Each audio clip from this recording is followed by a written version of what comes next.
When you understand yourself more, you can have more compassion for yourself and move from a place of love and understanding. And the more understanding and love you can give to yourself, the more you can give it to others around you and to like anybody else you come in contact with. I think definitely getting sober as well was one of my moments of overcoming the odds too. Well, hi, everybody. Hi, the Pysa Noel Show, Passion Propellers. How do you guys like that name? All right. So if you're new to the show, this is for people that are bold and taking a risk and just going after a passion that they love so much. And we have a new theme for season 2, and that is overcoming the odds and pursuing passion. So I have this beautiful woman. I call her my goddess. Thank you. TW with me today, and she definitely fits under this theme. I'll let her talk first. I'm so honored, Pysa. Thank you for asking me to do this. Oh, thank you for doing it for me. I was so excited. So this is actually my first guest, so I'm so excited to have you here. Yay! So while I'm talking about first, she is a first in many ways. She was my first, I call it my first yoga teacher. And I fell in love with her class, and I was like telling everybody to go. So I just started yoga, and people kept saying like, you should take yoga. And my dance teacher kept telling me that. And I was like, oh, I don't know, you know. And then when I took it with Racquel, it was just like, oh my gosh, like I was like, I should have been doing this such a long time ago. And she has these magic. I remember that day. Because I remember you said it was your first yoga class, and then in class you were like a pro, and I was like, and you're like, oh, you're a dancer. And I was like, oh, okay, no wonder, because you've got this. I remember struggling, but even it was more than just your body. It was your focus and your concentration. And I could tell that you went into the zone, the yoga zone of just like transcending time and space. Awesome. That's cool to know. So she was my first yoga teacher. She also was my first horseback riding teacher. And for her birthday, we went horseback riding. And I was like, I'm scared. And I got on and I got scared. And she was just telling me how to use my inner thigh. Speaking of bodies and about energy and spirits, that was the main thing I picked up. And I'm telling you, I go like a lot now. I love seeing all your videos when you take other people for their first time. It's such a special thing, I think, especially in like this modern world of a lot of technology, to reintroduce people just to nature-based activities, you know?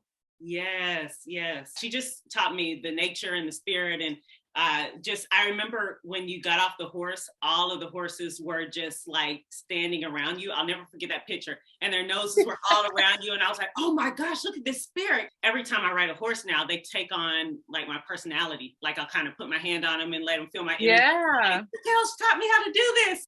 So that was my first everything, a lot of firsts with Racquel. So. Oh, and I always feel so honored every time that you remind me of those stories, because it's just special, you know. And I always thought you were an awesome person, and I'm grateful to, you know, get to share things that I love, and when other people realize they love them too, it's just like continue to light the spark, you know. Yes, yes. I do want to go towards the theme. We're saying overcoming the odds. So I just want to read what I saw on Google, because that will enforce more of what we mean by overcoming the odds. It says, if you're highly unlikely to achieve something, the odds are said to be against you. And if you succeed nonetheless, then you have overcome the odds. And then it's also something seemingly improbable. And if you overcome that, then you have overcome the odds. And I also use defy the odds and interchangeably, but I really like the word overcome. So I was like, we're going to use overcome. All right. But it's also something, if you accomplish something that most deem impossible. So if you overcome the odds, you can overcome anything. When I was reading through what you wrote down, I was like, oh, this covers pretty much like all my story. So here we go. Just a little brief snippet of me, where I'm at today is, you know, I published my first poetry book. I started a publishing company and a few businesses last year. You know, like many people, I my jobs like dried up, and I was like, well, let's get creative. And I always knew I wanted to do these things at some point in my life, but I had the time. So it was like, let's start it now. So I started my spiritual tool shop, which carries spiritual tools. I'm a multi-generational healer. So I've been doing my healing work for a long time, and people would always send me questions and seek me out for spiritual advice. So I just finally decided I'm going to have a store where I carry everything that I'm recommending to people anyways. And then I also do permanent makeup now.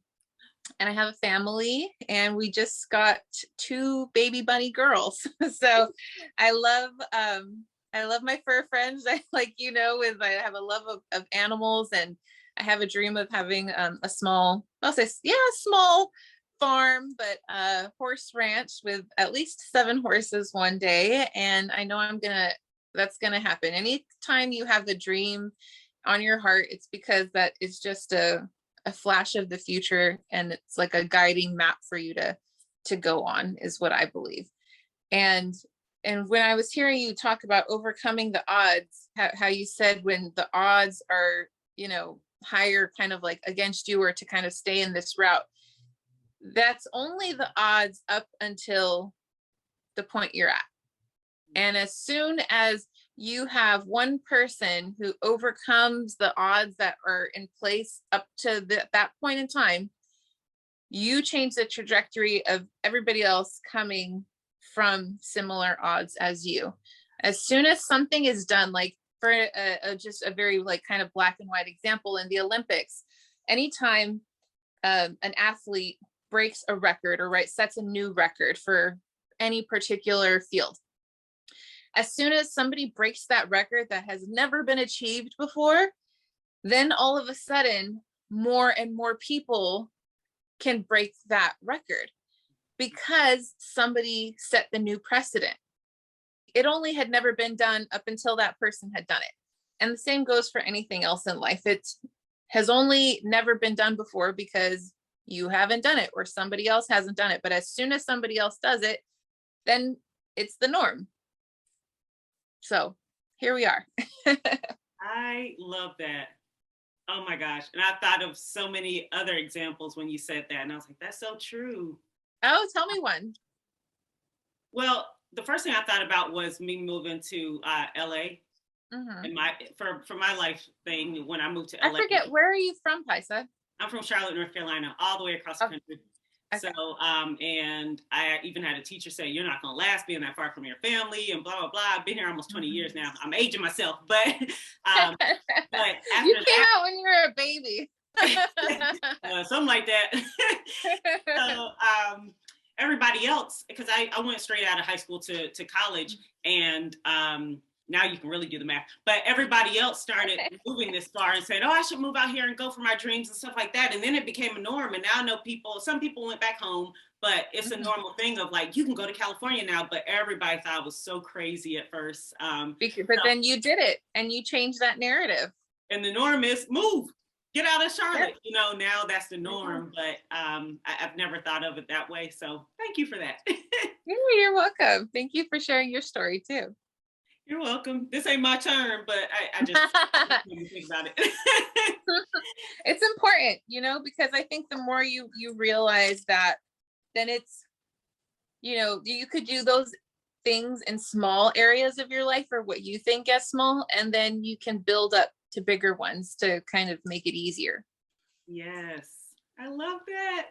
Did you have any challenges as a teenager or a kid? And from reading your books and stuff, it sounds like you really overcame some stuff. So oh, thank you. I know, like little flashes of book there. I really, I did. And I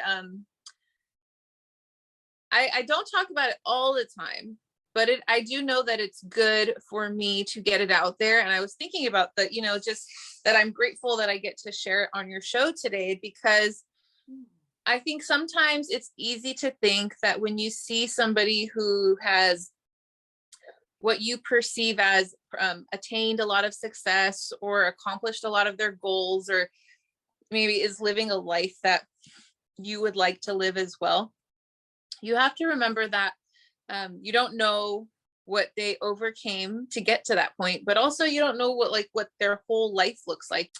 Yeah, I say that just because it's like, yes, I do have like my marriage and my children and my two bunnies who I was like, you know what, I want to have a small farm one day. Let's start small with some bunnies. And being a mom and being married was a dream of mine at one point in my life, right? And then publishing my book was a dream of mine at one point in my life. But I will say, growing up, I have a lot of blessings. There was also challenges. My parents separated and divorced when I was 13. And just like even leading up to the separation, I started to go through depression. I've just literally realized that, I don't know, in the past couple of months that I'm like on the spectrum of ADHD, and I just never knew it, which makes so much sense. I'm definitely the one where like I'm an artist and I feel things very deeply. So that means like I feel beautiful things very deeply, but also traumatic and sad things, I feel that really deeply too. And so like my parents divorced, and then at that time, like I had lost one of my aunts who I was really close to cancer.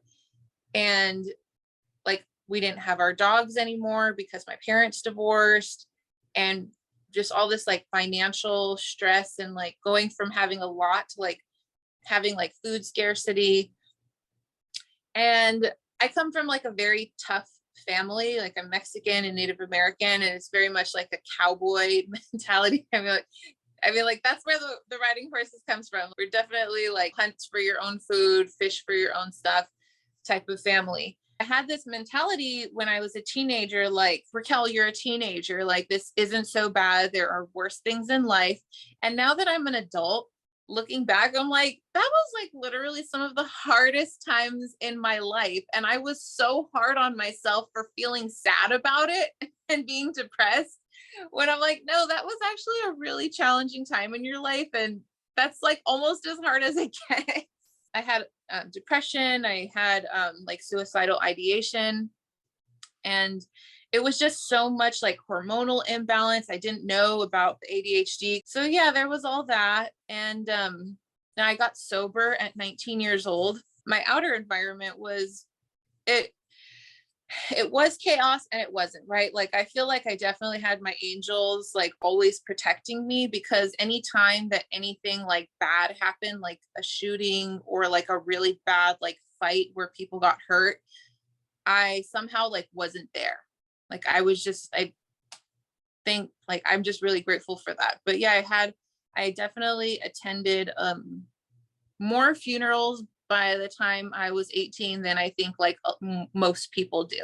Now that I look back, I'm like, really, like not everybody like has friends and family who were shot and killed when they were teenagers, and just like validating myself that that's really traumatic. As I did more work, because there's different layers to healing, I realized that one of my core fears or like walls around me to being more public and doing things like this or doing my podcast really circled around the fact that I was literally afraid to be seen. I was afraid to be seen. I was afraid to shine and be in the spotlight because very, I don't know, validly, I was afraid to die. Like I felt like if I shine too bright, I might die. And I really literally did not form that belief on like a conscious level. I didn't. But upon like doing my inner work and realizing, because I was like, I'll get creative ideas and I'm like, what's blocking me? Like I had my poetry book ready 10 years before I actually published it. Wow. And I mean, that was like a mixed layer of things. I remember, I think we had, we were working together at the yoga studio. And I think I had like shared with you that dream, like I have this poetry book and I'm like ready to do it. But it really boiled down to like, I just didn't feel like I was worthy yet. I felt like I still need to do honestly, because I'm just going to be really honest on Pysa's show. I had body dysmorphia when I worked at that yoga studio. And I just didn't even know it, because what I saw reflected in TV and the media, and I had this grandiose view of like, I want to be able to go, and I still have this, to be interviewed by Oprah and to be like, you know, in all these bookstores. And I just felt like I had to be really like thin and in shape. And I didn't think like maybe unrealistic to what I could be. I just felt like I need to be in my best shape ever to publish my book so it can be as successful as I know it can be. And what's funny is I was like so thin then. That was like before kids. And now with the 2 kids and like my little one was, I think, like just under 2 when I had published my book. And like finally, I think after I had my children, it was like, you know what? Now's the time. That's it. Like, I'm perfect and I'm beautiful. And I realized with my children that I want to embody to them what I want to instill in them. And I realized, well, no matter what size my children are, like they're perfect and adorable and I love them. And I want to teach them how to love themselves too. But where does that start? It starts with me. If I want to teach them that they can achieve their dreams and do anything that they want to in life, I need to walk my talk. So there we go. Here I am, and still like moving through. When you understand yourself more, you can have more compassion for yourself and move from a place of love and understanding. And the more understanding and love you can give to yourself, the more you can give it to others around you and to like anybody else you come in contact with. I think definitely getting sober as well was one of my my moments of overcoming the odds too. And I was so young, like I didn't really see anybody else in like AA meetings that were really as young as me at the time. Now I know a lot of other young people who are getting sober, and I think that's just fabulous. I celebrated like my 17th sober anniversary. Thank you. I'm like, I'm a teenager now. And as the years and the days added on, I was like, dude, I'm accomplishing so much with my life because I took that out. And it wasn't even just that I took the alcohol away. It's because I changed my habits and my lifestyle because of it. I'm 36 years old now. And looking back on just the life that I've had, just like life is so precious, even the hard things. You know, I'm a survivor too, and I overcame like feeling shame about being a survivor of sexual abuse, and how like I tried to keep that in the closet for so long, just the shame around it. And then with Me Too came coming out, and just a lot of prayer and meditation, I just realized, I was like, you know what, I want to show any other young women in my family, or if God forbid, you know, my children or anybody else that I know, it's something that you never want anybody you know to ever go through. But if it does happen to them, I want them to know that it's not their fault. And I believe them, and just that it's not their fault. And there's going to be people who believe them, and they don't have to carry it in their hearts. I remember I've been going through those things and praying to God about it, because I felt like for a while, you know, that maybe, I don't know, like, was God mad at me? Like, maybe I don't really like you, God, since you like allowed this to happen, you know, like, I don't know. I'm a deep, deep thinker. I analyze like everything from all multifaceted ends. And then I came to this peace because I was like, no, you know what? I know God loves me. I really do. I feel it in my soul and my heart. And I heard this, I watched this Jenny Rivera show. I don't know if you know who she is. She was a female Latin singer.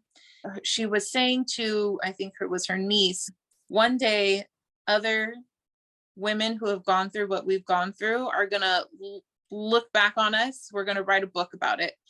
And they're going to look back on it, and it's going to be their survival handbook. And I think that's ultimately like what it's all about.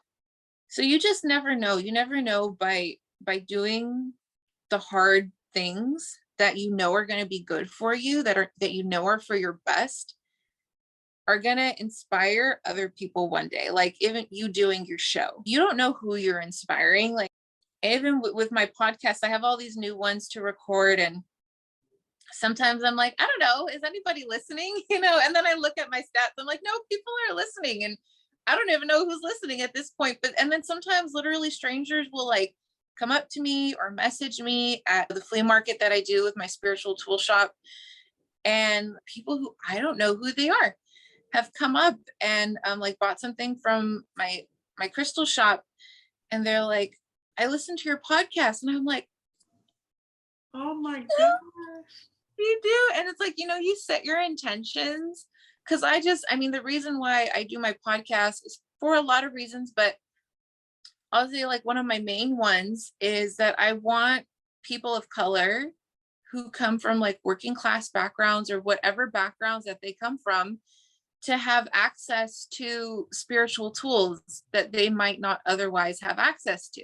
Like I found yoga, I found meditation, I found like, or, I even have like what I grew up with as my baseline, but not everybody has that.